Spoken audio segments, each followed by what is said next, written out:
राधे राधे मेरे प्यारे भाइयों बहनों माताओं व बंधु संस्कार की बातें चैनल में आपका स्वागत है। बंधुओं, आज मैं आपको सुना रही हूँ माघ मास में मंगलवार के दिन हनुमान जी की कथा।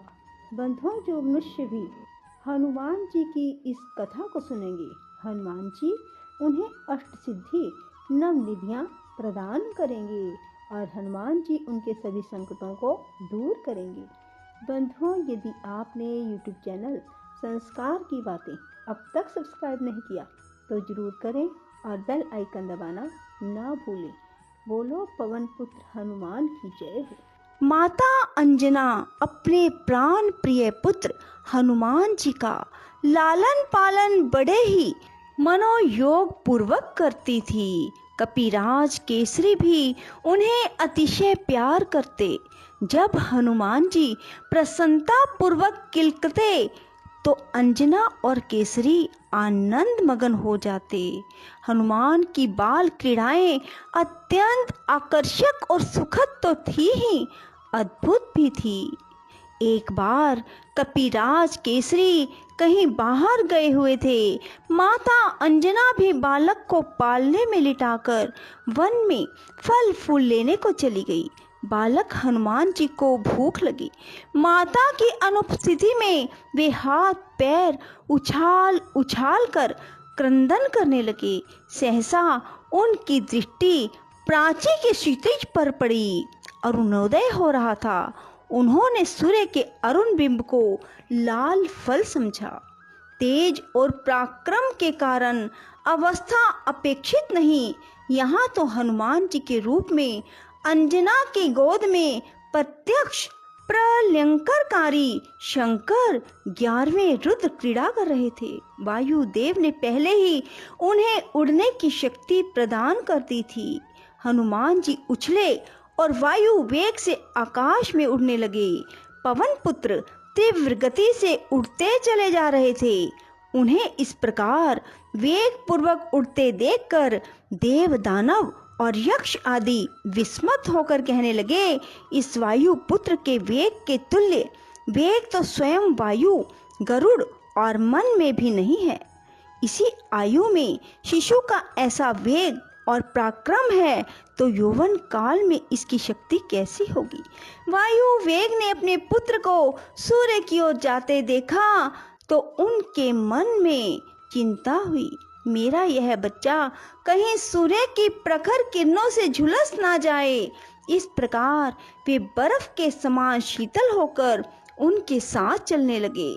सूर्य देव ने अलौकिक बालक को अपनी ओर आते देखा तो उन्हें समझने में देर ना लगी कि ये पवन पुत्र अपने पिता के वेग से मेरी ओर आ रहे हैं और स्वयं पवन देव भी उनकी रक्षा करने के लिए साथ ही उड़ रहे हैं। सूर्य देव ने अपना सौभाग्य समझा, आहा, स्वयं भगवान चंद्रमौली ही हनुमान जी के रूप में मुझे कृतार्थ करने के लिए पधार रहे हैं।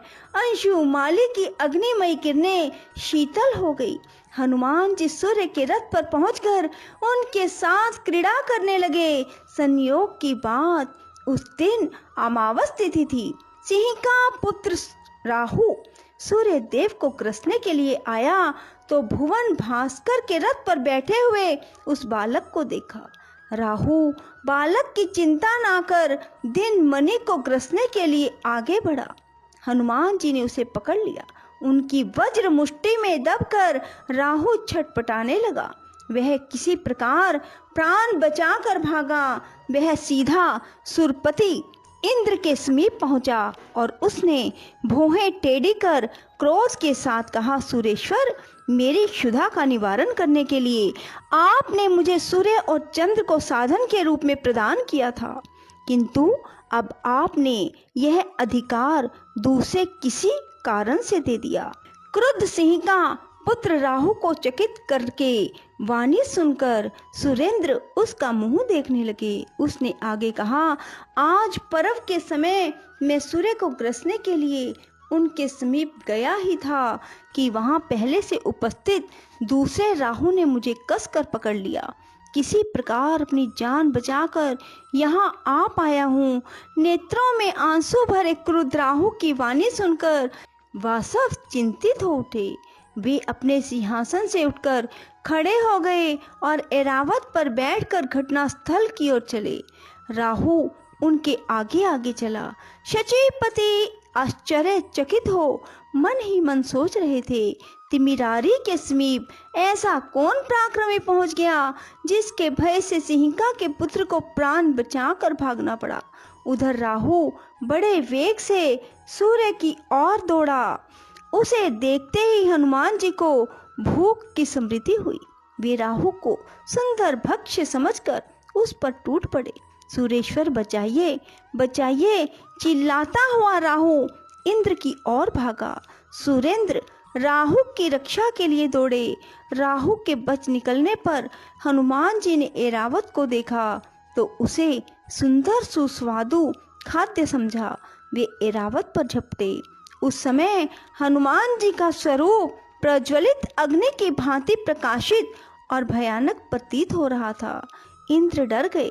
अपनी रक्षा के लिए उन्होंने बालक पर वज्र से प्रहार किया। वह हनुमान जी की हनु ठुड्डी में लगा, जिससे उनकी हनु टूट गई और वे छटपटाते हुए पर्वत शिखर पर गिरकर मूर्छित हो गए। अपने प्राण प्रिय पुत्र को वज्र के आघात से छटपटाते देख वायुदेव इंद्र पर अत्यंत कुपित हुए। शक्तिशाली वायुदेव ने अपनी गति रोक दी। वे अपने पुत्र को अंक में लेकर पर्वत की गुफा में प्रविष्ट हो गए। फिर तो त्रिभुवन के समस्त प्राणियों में श्वास आदि का संचार रुक गया। उनके अंग प्रत्यंगों के चोट टूटने लगे और वे सब के सब सूखे काठ की तरह अवसन हो गए। उनके सारे धर्म कर्म रुक गए। प्राण संकट से भयभीत इंद्र, देव, गंधर्व, असुर, नाग, गुहक आदि जीवन रक्षा के लिए ब्रह्मा जी के पास दौड़े। ब्रह्मा जी सबको साथ लेकर उस गिरी गुहा में पहुंचे, जहां पवन देव अपने पुत्र को अंक में लेकर वक्ष से सटाए दुख अतिरेक से आंसू बहा रहे थे। मूर्छित हनुमान जी की सूर्य, अग्नि एवं स्वर्ण के समान अंग कांति देखकर चतुर्मुख चकित हो गए। अपने सम्मुख सृष्टा को देखते ही पवन देव पुत्र को गोद में लेकर खड़े हो गए। उस समय हनुमान जी के कानों में अलौकिक कुंडल हिल रहे थे।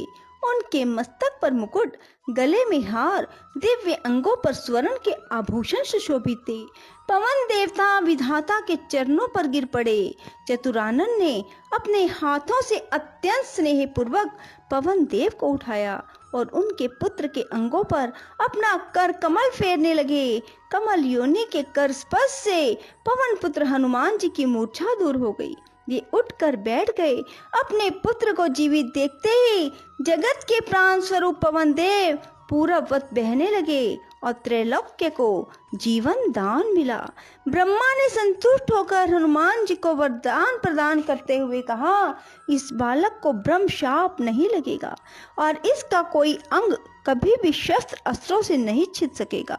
फिर भी उन्होंने सुर समुदाय से कहा, देवताओं, यह असाधारण बालक भविष्य में आप लोगों का बड़ा हित साधन करेगा, अतएव आप लोग इसे वर प्रदान करें। देवराज इंद्र ने तुरंत प्रसन्नता पूर्वक हनुमान जी के कंठ में अम्लान कमलों की माला पहनाकर कहा, मेरे हाथ से छटे हुए वज्र के द्वारा इस बालक की हनु टूट गई थी, इसलिए इस कपि श्रेष्ठ का नाम हनुमान होगा। इसके अतिरिक्त इस बालक पर मेरे वज्र का कोई प्रभाव नहीं पड़ेगा और इसका शरीर मेरे वज्र से भी अधिक कठोर होगा। बोलो पवन पुत्र हनुमान की जय। राधे राधे। जय श्री कृष्णा। बंधुओं, यदि आपको हमारी वीडियो पसंद आए तो इसे लाइक करें और शेयर भी जरूर करें। धन्यवाद।